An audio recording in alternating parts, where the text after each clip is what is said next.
Welcome back to Between Two Racks.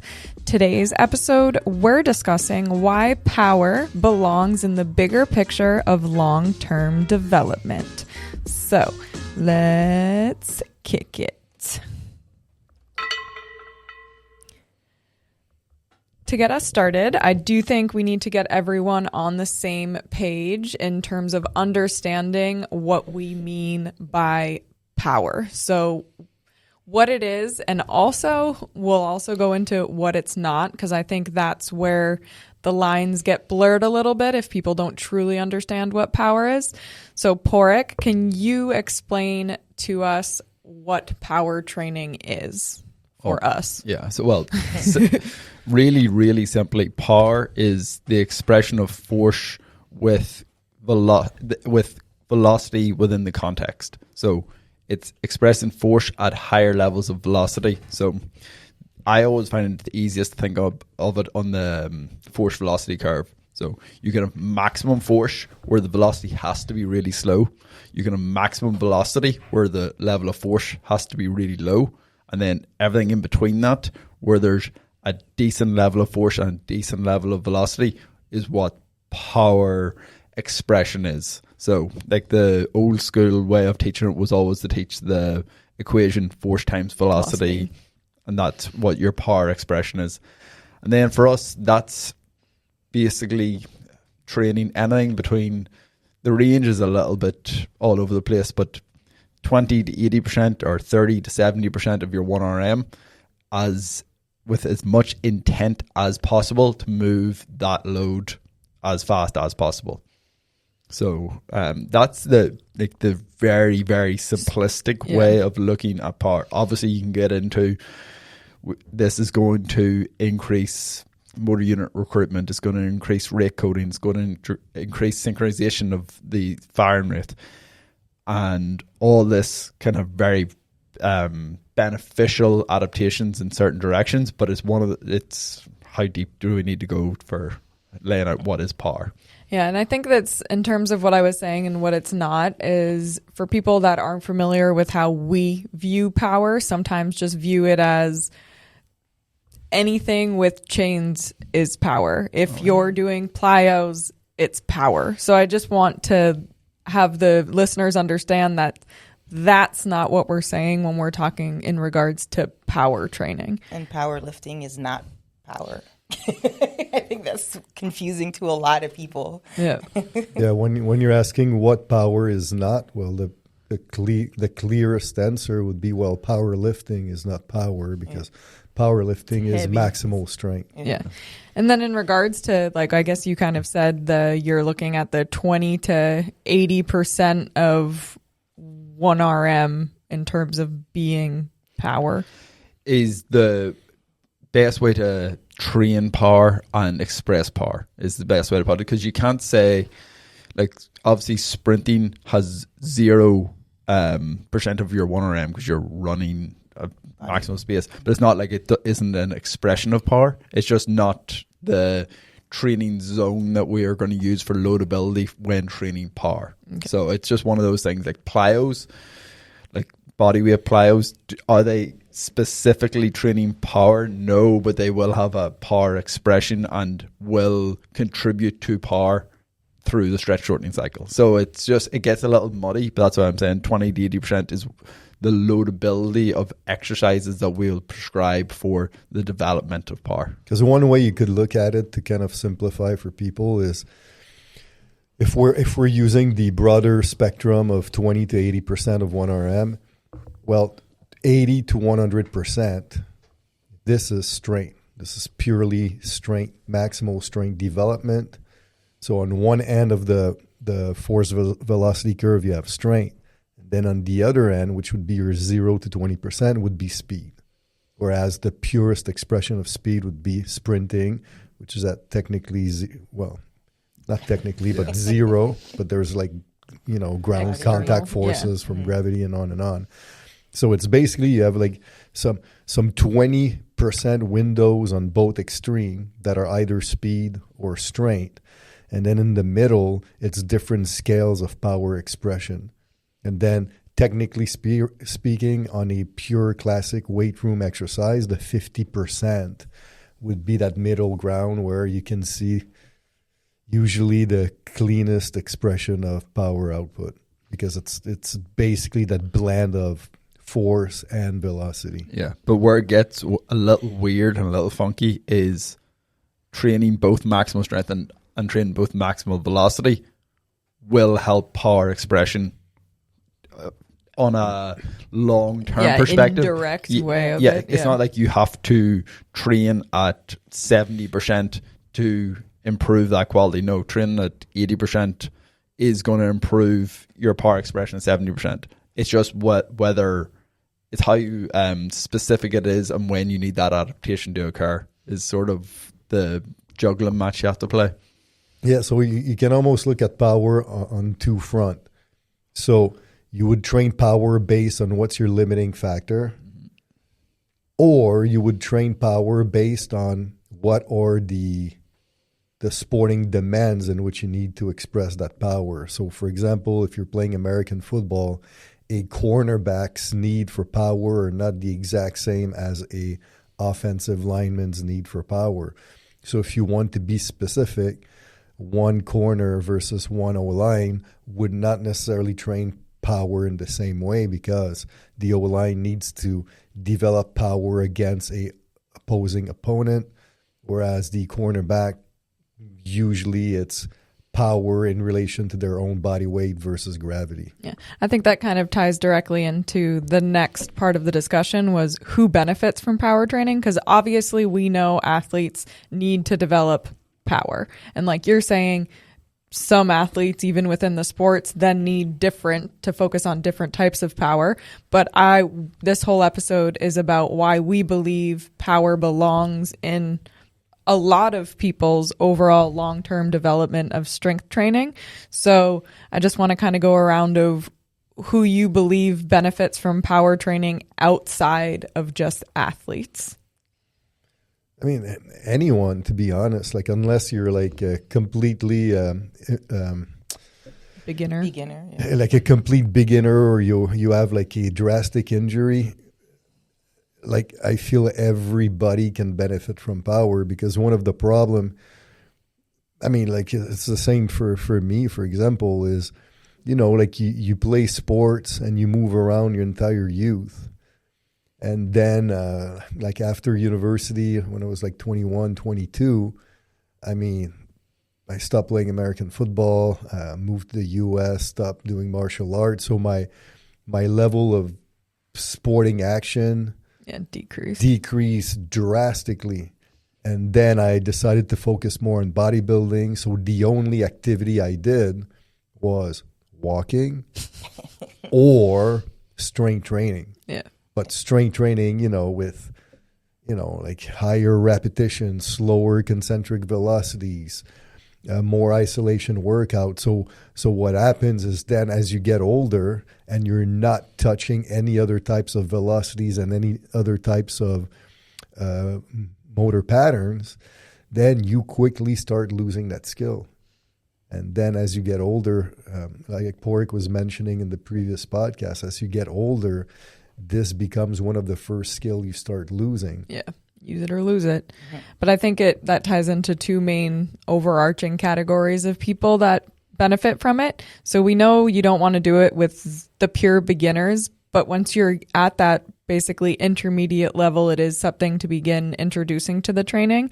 But even going back to our previous episode of like the over 40 lifters, I think again, in Porrick, you recently posted something in the Continuum that kind of ties in directly of this, as it is important to tie the power training back in for those lifters as well. Yeah. So there's this. Oh, it wasn't actually. It was a article from the Mayo Clinic referencing a study, and the study was a huge study. It was done. The median duration for each person in the study was over 10 years. There was nearly 4,000 people in it.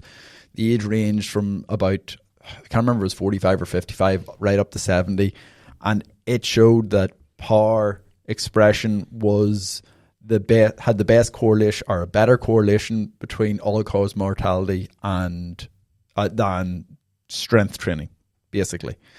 But when you think about it, it makes sense because the adaptations for power diminish so much quicker than strength training adaptations. Or strength adaptations, not strength training.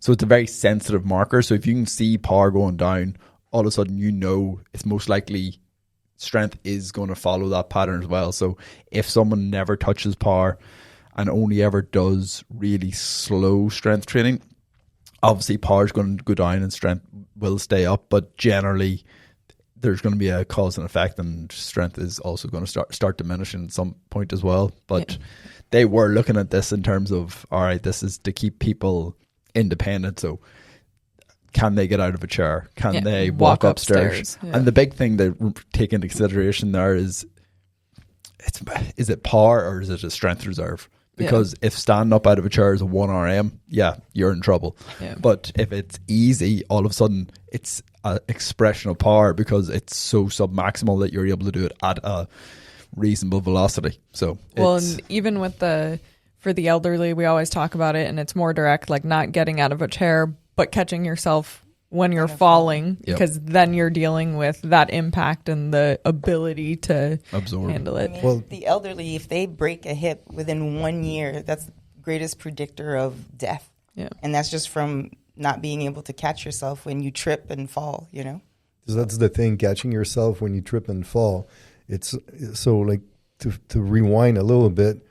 So, and we're talking about weight room here, like strength training. Yeah. Because obviously you can maintain power skills by jumping and stuff like that. But we're talking, so let's say you're not doing anything, you're sedentary, and then you start a strength training program.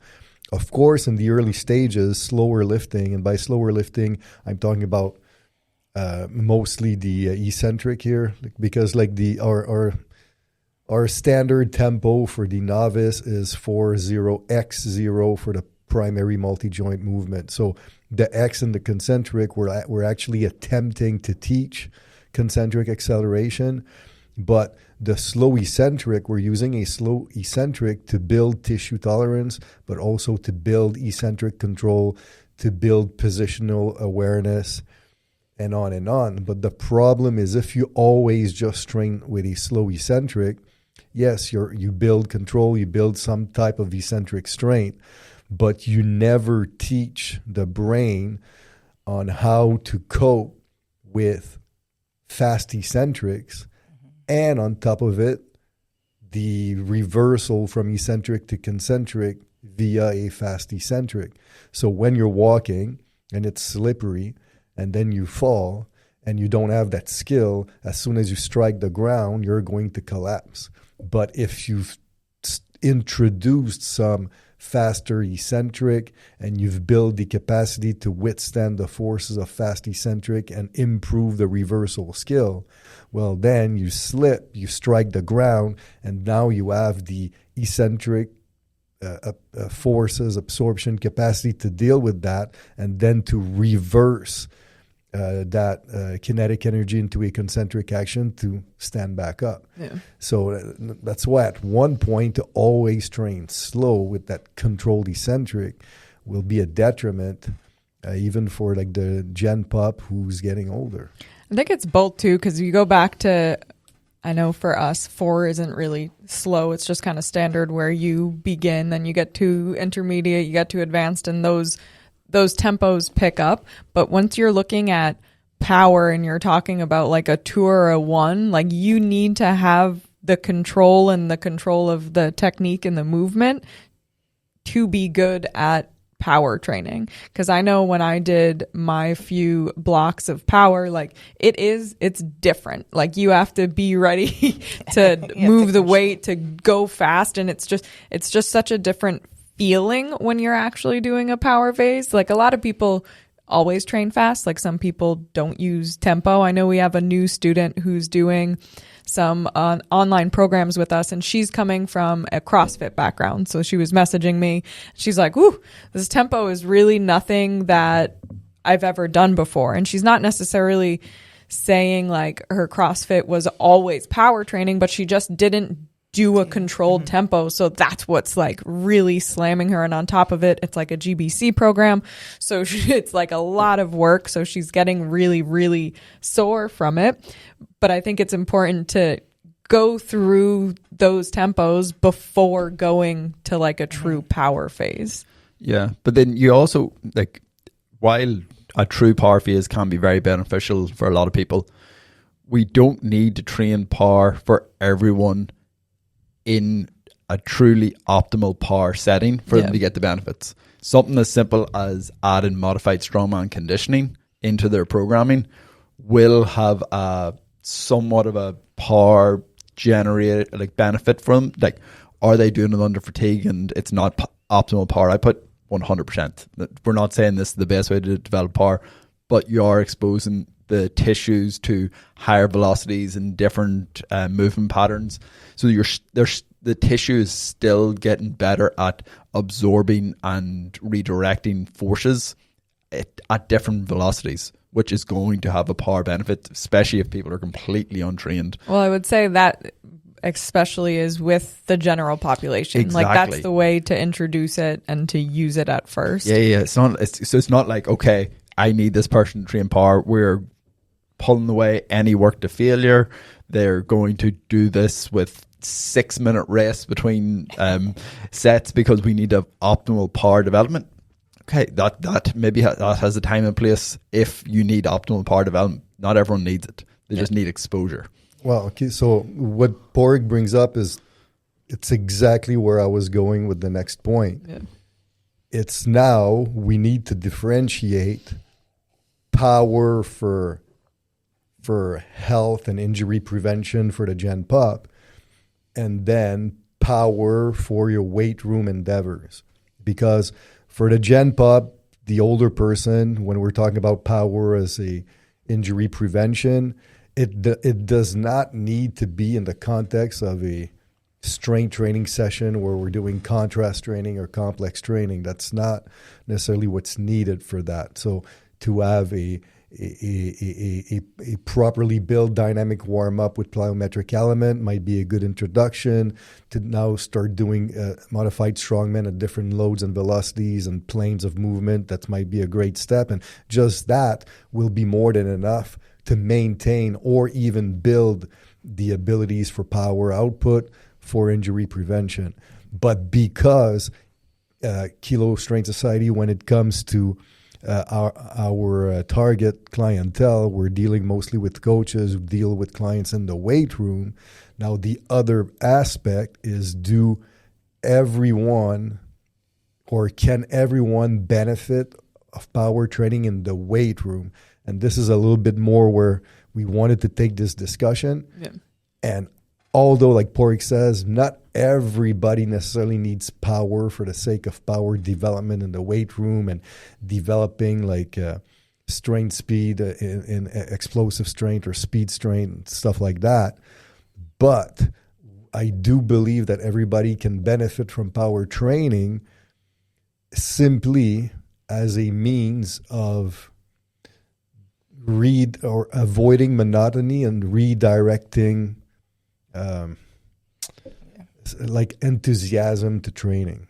Because I think of a few of my older clients, and it's like, I mean, you know, they struggle with just like plain movements. So it's not like I'm going to start doing like quick eccentrics. Like even if they've been training for a year, like I think people just need to realize too that some people, I don't know, like I don't want to say that, but like some people never be able to do that if they can't even like just do a general weight training exercise. The big thing is, you like, no matter what, and this is across the board in any sort of training scenario, you need to meet people where they're at. Yeah. 100%. And like, say those people have grand ambitions of doing power training, it's somewhat of a, you're going to have to introduce that microdosing element. All right. So within a warm up, we're going to add like very, very small volume of throws of med balls, so they're getting used to expressing a bit of power. You can do very extensive type of plyometrics for the lower body, and that could be supported, so like they could be supporting their body weight somehow. So like say with they're holding on to a barbell while doing very, very, very low level and very low volume of plyometrics. And I'm like, because you just have to meet them where they're at. And obviously everyone can build capacity. Will they get to the point of doing a depth jump from fucking 2 meters high? No, but no one needs to like. So. I remember one of the things I used to do with your dad is just like, if he's standing on one leg, like just have him hop onto the other leg. Exactly. And even that was just like enough of a stimulus. So it's just like, this is where people need to think of your clients that don't move well. Like it's we're not basic. saying, but that's what exactly like because I do want to move forward in the discussion, and I do want it to be directed to the clients that can handle the power within the weight room. But for those people that can't, like you're saying, like meet them where they are. You're not going to need to introduce higher velocities within their strength training sessions. Use the warm up, use modified strongmen, use what's outside of the strength, but build it into the time to do it for them. But now when we're talking about like the intermediate lifters, still general population, but they've been training, they can handle the increase of velocities, and that will benefit because they have consistency in their training. So now we need to look at where this fits in the training year for those clients. But before we get there though, like I just want to point out one important factor is I think that the typical personal trainer and strength coach get too caught up in meeting people where they're at. Like not taking them where they should be. Like it's okay to meet people where they're at, but eventually you need to take them out of that place and introduce other people to them. Okay, so you start where they're at, but it doesn't mean that at a certain point in a very slow progression. So Porrick was talking about like the warm up. Yep. So then you can start by, okay, now as part of the dynamic warm up, we'll add some low grade like jumps, okay, some little hops every now and then. And then with the eccentric tempo, now you start speeding up the eccentric tempo from a 4 to a 3. So it's just little steps, very little steps. And then it's the rate of change that will differ from people to people. So some people, they might need to stay at 3 for longer because just that increase in eccentric speed is a lot for them. But it doesn't mean that you cannot take steps to try to, even in the weight room, improve their ability to cope with the speed element of training. And then, like Alex said, they might really never get beyond just a 3-0x0 tempo with a few jumps here and there and skipping rope and some strongman.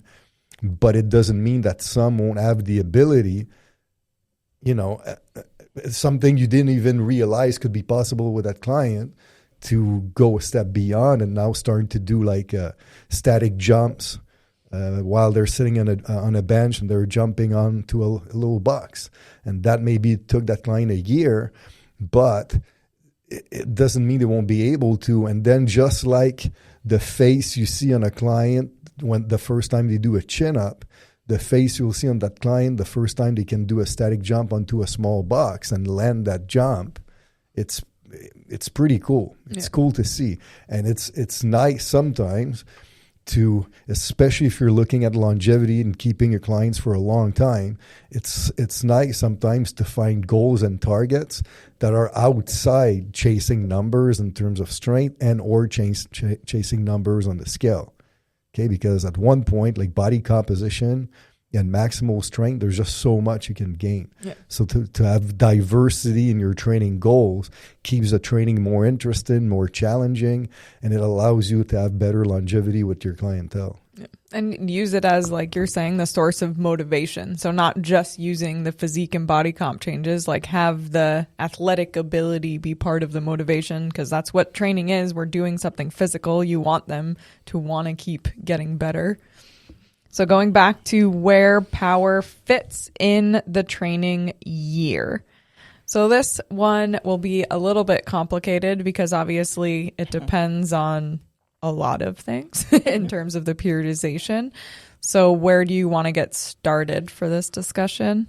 Well, we probably have to, if we want to look at the big picture, like what is the year goal So if you have a year goal of hypertrophy, you're probably better served not introducing the power phase because it's going to very little, like in that context of 1 year, it's not going to have that much carryover. Could it have carryover if we're looking at a 4-year plan? Yes, that's different. But within 1 year training, I don't really think it's going to be best suited. But outside of that, like even if absolute strength is your goal, it's probably not needed, but it could be very beneficial on a neurological side of things, and to try and tap into or get more efficient in tapping into high threshold motor units and expressing velocity, obviously. But hypertrophy would be the one goal I'd be saying, all right, definitely not, or if that is the year goal, everything else you could justify it to some extent. I do want to remind everyone that as we're saying this and he's saying hypertrophy is the goal, just remember fat loss is not a goal. That we use. It's not a year-long goal anyway. It's not a year-long goal. But I just also want to reinforce the fact that when we're talking about where does it fit in the year, this is not seasonal. Like it's not like. No, it's just in a year of training. Yeah, a year of training, irrespective of where you start. You're talking about the periodization. Like that's not like summer training. We do power. That has nothing to do with that. I just want to be clear with it. You're talking about the periodization structure of the year and where it fits in. Is it ever something where with some clients you would maybe just use it on like a really small time frame, like someone that does need somewhat of a deload that is more advanced, that maybe you could just throw it in? You could, but there's just not a lot of spots where it can actually be introduced where it makes sense. You know, it's like, for example, like you're talking about fat loss. So let's say you did a fat loss phase. Well, the following program should not be power. No. Like it's going to be very detrimental because the tissue at this point is not ready. The central nervous system is not ready for it. There's nothing that you've done on a sequencing perspective that allows you to be primed for power. So it's going to, not only will it be really bad on your ability to build and generate power, but you actually have the potential to increase the incidence of injury. Yeah. So in my opinion, I'm sure you'll agree, Porrick, like it tends to be better suited following a strength, like a maximal strength phase. Yeah. Like exactly. it doesn't need to be, it doesn't need to be a cycle per se, but at least a phase or a block. Yeah. Like to me, it'd nearly have to be a block. Yeah. Because like if we're bringing someone through 1 3-week phase, so say you do a fat loss macro cycle, 12 weeks of fat loss training, and you did 3 weeks of some level of maximal strength, you're still not going to be in a position to really benefit from power. So to me, it would at least have to be a 6-week block after something as extreme as fat loss. If you're coming off something like a hypertrophy, and I'm not talking about the bodybuilding style, I'm talking about just normal strength training in a hypertrophy zone, then a phase would be fine. Like we're training with loads of 70% plus. We're still getting exposure to slightly higher intensities during the intensification phase. So it's not like we haven't built some neurological efficiencies during that period. So it's very context dependent. But yeah, I think the bigger thing overall is power is only going to fit in certain spaces because people's goals are generally not very power orientated. Because you could do it, like if your general goal is very power orientated, you could do 2 12-week macro cycles every year that include power and emphasize power and have great results.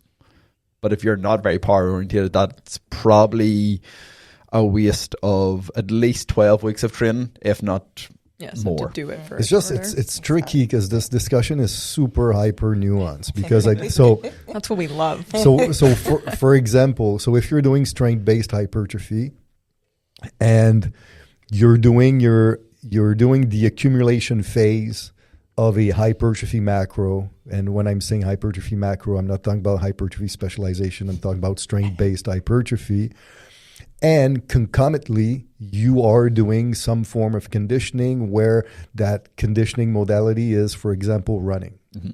Okay, so yes, in the weight room, you're far from the power spectrum, but you have some velocity element. So the tissue and central nervous system still has some stimulus. So then it wouldn't be that far off or that far fetch. I'm not saying if you're a novice, but if you have some solid strength training background, then you did some hypertrophy, then you did some maximal strength, so a mix of absolute strength and relative strength, and then you have a power phase. And when we're talking about power phase here, we mean in the weight room. Okay, so now at least neurologically you have a base because you've been running around as part of your conditioning, but physiologically speaking, for weight room endeavors, you followed a logical sequence where you've built some hypertrophy and then you converted that hypertrophy into more useful strength or quote unquote functional hypertrophy, because now you're using that newfound hypertrophy to generate more force. And now that you're able to generate more force, now you're primed to be able to use that force and generate more velocity with that force, which would be expressed in more power output. So this would be that would be Mike Stone's sequential periodization model, basically. So as long as everything is logical, and as long as you have some element throughout, it doesn't necessarily need to be this like overhaul, super long build up where you can only do power necessarily in the last phase of a training year. Yeah. Well, I mean, I guess it is hard, and we kind of took the discussion in so many different directions that it's hard to be specific on where it falls and even what the structure of a power phase can look like, because what you're saying is there's multiple scenarios of introducing power to someone in their training. No, but it's just that like as opposed to like hypertrophy requires you to go in the weight room and hammer some weights, but power, you could develop power without ever going in the weight room. Yeah, but we want, because we deal with the weight room, we want to talk about how can you do power in the weight room. And this requires a little bit more smart sequencing, and it does require a base of connective tissue resiliency and strength in order to be able to do power in the weight room efficiently without being more predisposed to injury. So that's why the timing of power in a weight room endeavor is a little bit more specific or particular than doing power as an outside thing, doing another modality outside of the weight room. Do you think... Sorry. But in a training year with 4 macros, like no matter what the goal is, if you want to put power, wouldn't it typically always be the last macro? Well, that would be in a balance year macro. Yeah, like if you wanted to do a power year, you could do it in the second and the fourth. Yeah. For relative strength, you could introduce some power work, but it wouldn't be a true expression of relative strength. It'd be more of a relative strength / balanced year. Like it's just one of those that it'd be if we're following absolutely the rules of the system, it mostly falls into power and balanced years. Yeah, the only caveat, in my opinion, with someone really, really, really, really advanced, if you have a relative strength year, for example, where typically it would go something like absolute strength, relative strength, absolute strength, relative strength, so like a typical maximal strength year, you could argue that the second macro of the year could be power simply on a neural efficiency perspective in a way to deload from heavy lifting, but training the brain at being better at recruiting higher threshold motor units, especially 2X,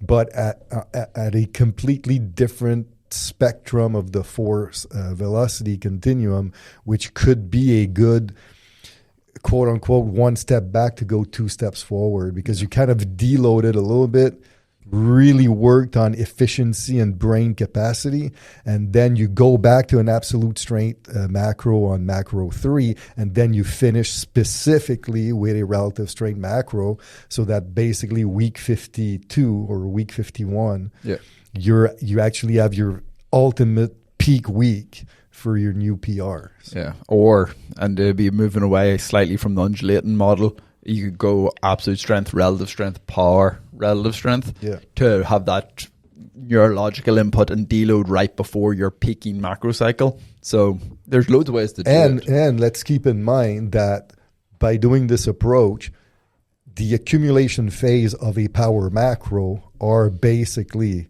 standard relative strength training anyways. Yep. So you're really not pulling away too far from relative strength. But it is a good, especially in my opinion, at that stage when you're using power for a relative strength bias, at that point to really try to improve starting strength, which is it's a neural skill more than anything else, might be a good thing whenever you come back to relative strength at teaching that initiation or ability to overcome inertia really, really early. Now, granted, starting strength is so fast, and now we're talking about heavy load, so it's not like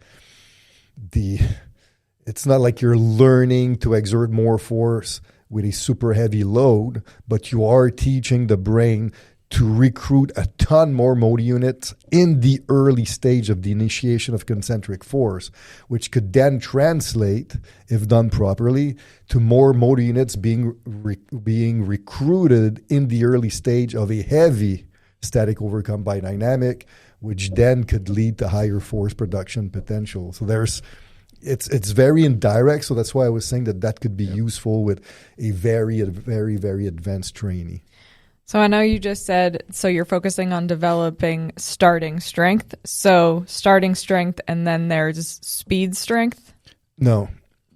Speed strength, it's basically a cute Eastern Bloc term to use as a synonym of power. Okay, so you starting strength, and then there's explosive strength. Yeah. So in this scenario, are you saying to choose starting strength for most people in this instance of doing it? Or how do you differentiate between starting strength and explosive strength for these people? Okay, so let's just agree on the fact that the term speed strength, which we use, and I like it because it's old school, it sounds cool, and I just like it. That's how I was brought up with power training. So in speed strength, you have 3 subdivisions. You have reactive strength, which is like very stretch shortening, cycle heavy. So this is typically on the force velocity curve. This is the fastest modality. So that's 0 to 20%. Mm-hmm. That's plyometric work. Yep. And then you have explosive strength. And then you have like one subdivision of explosive strength, if you want, which is starting strength. And the main difference is that explosive strength, you're looking at a rise in concentric force through time, whereas starting strength is the rise in concentric force from the get-go of a concentric action. So there's no movement. The barbell is immobile. And then it's the ability to go from that 0 to 100 really, really, really, really, really quickly and access a bazillion motor units to be able to generate a action. So it's so neural. So that's why it's more advanced. Like you would never ask a novice at their first exposure to power training to try to train starting strength. It's very hard to train. You need a base at training explosive strength in order to train starting strength. That's like the 2-inch punch. The 1-inch punch from Bruce Lee, this would be the perfect example of starting strength. But because it's such a neural trickery and because it's so fast and it's so light in nature, the carryover to relative strength it's very indirect. Because maximal strength is so heavy that it's impossible to displace the load in the time requirement. useful for true starting strength. But when you're advanced, when you never touch starting strength, if you do a phase where you're trying to improve starting strength, then that ability to go 0 to 100 real quick can potentially translate into your ability to go from 0 to 100 real quick when you have a ton of weight. By being able to recruit a higher number of high threshold motor units, which will allow you to displace more load at high force. But it's very, very indirect. So, anyways, that's niche as well. But where it gets really confusing, probably why you're getting confused with the terms, is there's different ways of naming everything.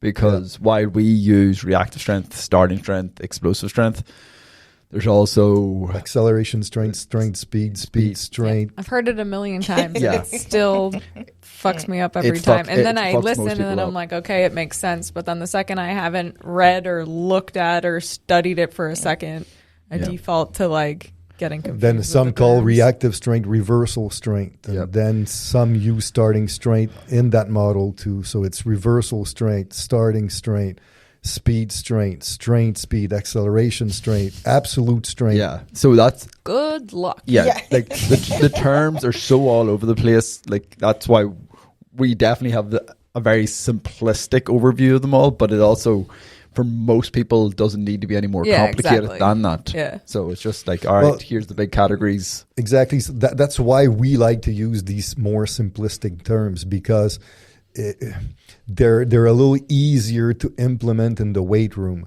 Whereas the other one, there's so many subdivision that unless you're in a lab setting or your gym is well equipped with a lot of tech, it's really, really hard to decipher each subdivision because it's such a narrow window. Like the window from acceleration strength to strain speed to speed strength to starting strength, it's very small. But the window from explosive strength, which is wide as hell, to then starting strength to then reactive strength, it's much easier to decipher, because starting, you can look at explosive strength as basically explosive strength would be what they call speed strength and strain speed put together. With on top end, like acceleration strength would technically be the acceleration strength. Yeah, so it's a wide subdivision. Then starting strength is this weird thing in between that's static overcome by dynamic at super high velocities. And then you have reactive strength, which is your plyo, your stretch shortening cycle. So, and then so basically explosive strength and starting strength is where you teach the brain rate of force development, whereas reactive strength is where you teach stretch shortening cycle efficiency. Could you compare it to like a 100-meter sprint where you have like coming out of the blocks is your starting strength, and then the next phase is building speed, and then you reach your maintenance top speed type of thing? So it would but coming out of the blocks wouldn't technically be starting strength. It'd be a combination of starting and explosive. Because the initial twitch would be the starting. Yeah. And then once that initial twitch is done, it'd all be explosive strength for that first acceleration. And then you'd be getting into reactive strength. But ironically, though, the biggest predictor of your ability to come off the blocks fast is maximal strength. Well, scratch that. But just for you to like a very good example of pure starting strength in sports, like in North American sports, would be a baseball pitcher.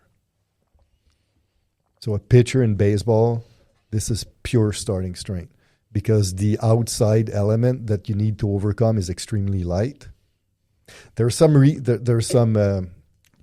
recoil, obviously, but a baseball throw would be.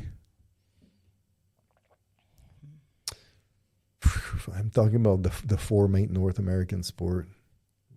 Would you say that's the most representative? Out of those sports, yes, like a boxing, a punch, a jab in boxing is very just starting strength. That's true. You're not even trying to put all your power into it. You're just trying to snap the punch out there. It's probably the closest, because literally you're overcoming a 12-ounce glove most likely. Yeah. Or you in American football, the linemen when they punch the dummies. When they like the things that stand on the sled there. Yeah. Not the opposition. So that's basically a good example of using the speed device for a great carryover. The speed device, especially if you start from a static overcome by dynamic, the speed device acts as a starting strength tool, and then when the load kicks in, then it acts as a explosive strength tool. So you have this combo of starting an explosive strength, which is rate of force development, which is the purest expression of power in the weight room. That's why the speed device is such a cool tool for these athletes. I'm going to try to bring us out of the theory and back to some practical application in terms of setting up these power phases. So we'll go back to even just going to like reps. We're saying the top rep is kind of 6 when you're looking at a power. And when you're talking about power phases, just like anything else, we're looking at the A series of what's dictating the sessions.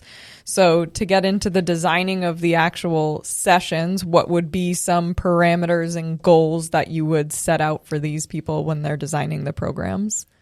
So we like to include maximum strength work within our power phases.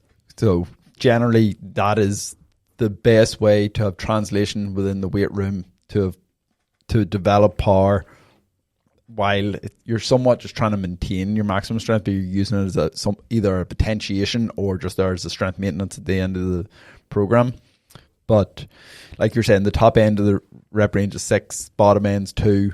Generally, it's going to be within that 3 to 5 rep range. And but the big thing for power is we don't want to bring we generally don't want to bring our max effort lifts or our assistance or remedial lifts to failure. So there's always going to be a rep in reserve. So generally, we're talking about that 80 to 90% intensity window.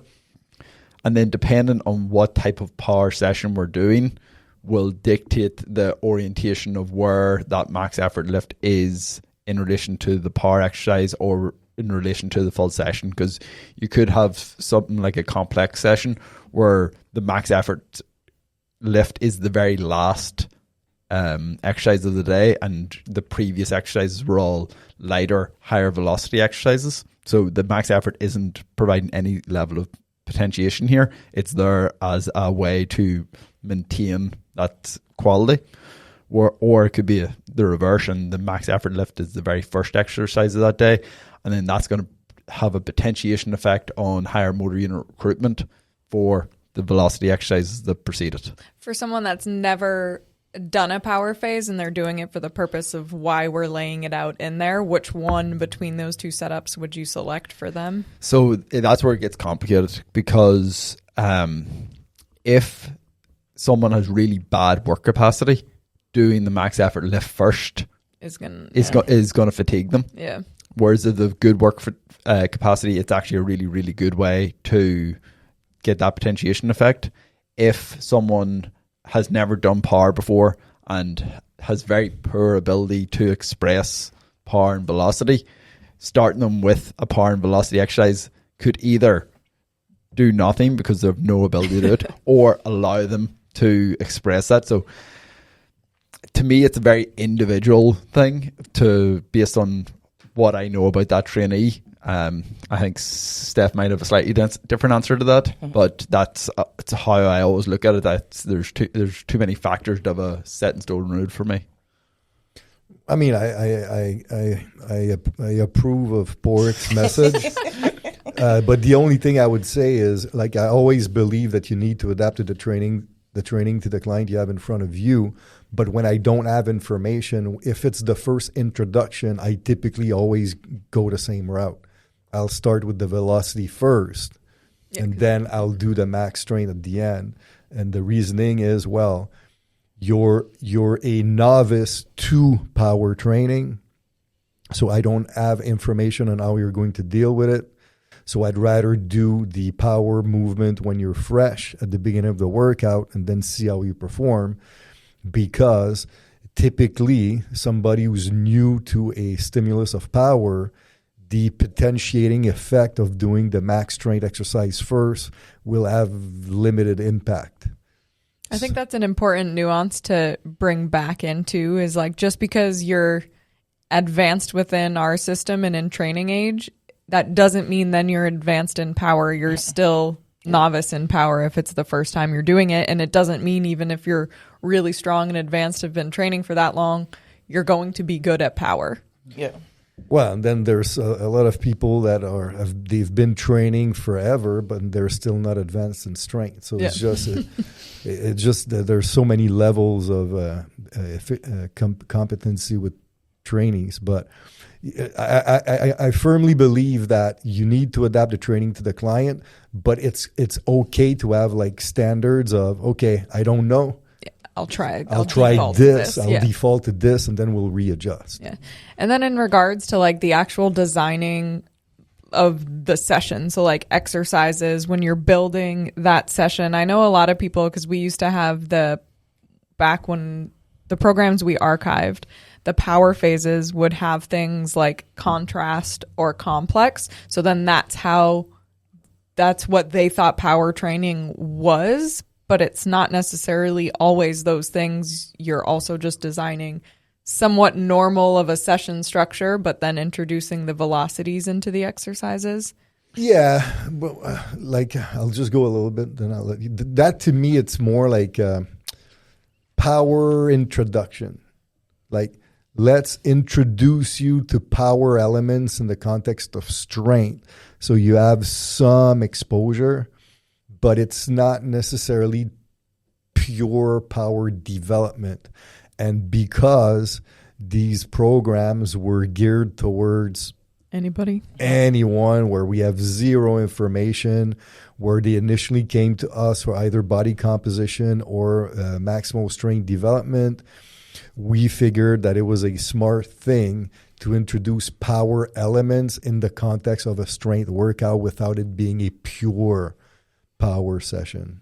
Yeah, but those are just ways of structuring sessions, and they're very good ways of structuring sessions because they allow you to have multiple elements within the session to either build multiple qualities or maintain qualities while other qualities are being developed.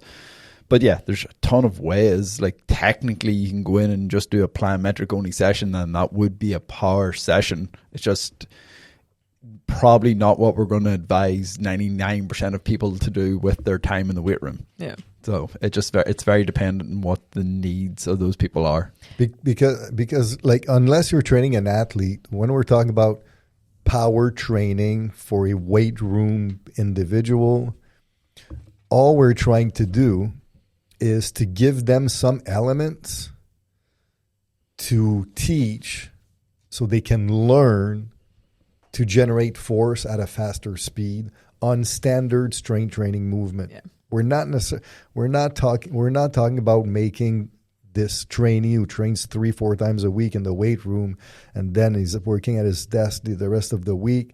I'm not saying we're going to make them a sub 10 sprinter and a 40 inch jumper, but hey, you're training slow all the time. It's very redundant. It's very monotonous. Your brain needs different stimulus in order to keep on progressing over time. Hey, here's a weight room lift that you're going to be doing fast. It's new for you. It's a different stress. The tissue is not used to it. The brain is not used to it. Your coordination is not used to it. Why not implementing some of these things once in a while to challenge you so you can raise the ceiling of your strength potential? But sorry, it could look just as simple as a normal strength training session, but the A series, your primary movers have got accommodating resistance, and we're using different loading patterns to emphasize a velocity output instead of a strength output. Kind of like the way Westside does it. Yeah, exactly. Like, it could look the exact same as that there, or it could be as funky as you're starting with plyometrics and you're moving into starting strength, and you've got a explosive strength, and then you finish up with 1 or 2 sets of maximum strength. It could be like, so you're touching everything across the board. Yeah, like the kind of like the French contrast. Exactly. Yeah. So it could be. It just depends on what the goal is and where the client needs to go. I wanted to talk about my training a little bit. So could a good introduction to that is using the buffers, so that like Absolutely. because I've been training so slow, to lower the weight, move a little faster, do the 30x0 that I haven't done. So it's just to kind of get me back into thinking of like that IMCA more, and then Absolutely, preparing. because to me, one of the most underrated approach to introduction to power training is simply to do your regular strength training lift faster. Yeah. And a lot of people don't do this, and a lot of people don't recommend this simply because of the knowledge that we have now of the inhibitory effect of deceleration. Mm-hmm. So we know that when you're doing a standard isotonic movement, like a bench press, and you're doing it fast at, let's say, 50 or 60% of 1 RM, what happens is, in order to protect the joint, your body will automatically try to decelerate about the last 50% of the concentric action to protect the joint. So because of this, it's not necessarily the greatest tool for power development for the athletic population. And because one of the only crowd that uses power training in the weight room is the athletic population, a lot of the coaches using power training disregarded that approach because it's not fully specific to how power dynamics are introduced to athletes. That's all true. But if we're just talking about somebody who all they do is strength train and they want to challenge their nervous system to be a little bit more powerful in the weight room, why not introducing normal lift faster just to start that process a little bit? Yes, you're decelerating the last half, but you're still, because you've done it. But the first half. No, but it's different. You're still learning to now, okay, my eccentric is going faster. I'm not used to this. So I need to control and make sure my body in space is tight. Everything is controlled. And now I need to be really, really good at reversing my action. And then I need to remember to get that IMC to pop that concentric coming off the bottom. And to be fair, we use this mostly on ascending strength curve movement. So at least you're popping out. And then, okay, you're decelerating the last half, but it doesn't matter. Ultimately, we're doing this for a weight room movement. But you're in this situation, you won't even be decelerating the last half, because when we're using buffers, it's generally the loads between 70 and 80%. So it's not the last half's when you're talking about like 50%. So you're going to still get that output because the load is heavy enough that you're still going to have to keep accelerating. It won't be all the time, obviously, but realistically, buffers just fall into high-end explosive strength or acceleration strength. Exactly. for the other and it falls perfectly within acceleration strength. And the only difference is with buffers, a lot of the time is we do a high volume of it, so those latter sets maybe not so much, but those first sets definitely would be. But like in 2012, like Sophia Nymphius and Gregory Half did this whole study where just doing the warm-up, your specific warm-up with IMCA led to improvements in power production.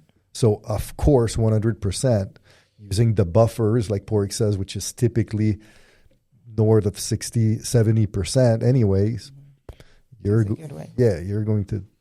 So just for anyone that doesn't follow or saw your post, can you say specifically like what you did yesterday in your session, and then because it was your first time ever really using buffers or doing necessarily a faster tempo in a really long time, and how you felt from it? So my rep range was 8 sets of 5. So typically when you do 5 reps, you're using 85%, but I was set to use 72%. So that means I have a 13% buffer. So I'm using 13% less than what I should be. And the rest period is a little bit shorter because it's not as heavy.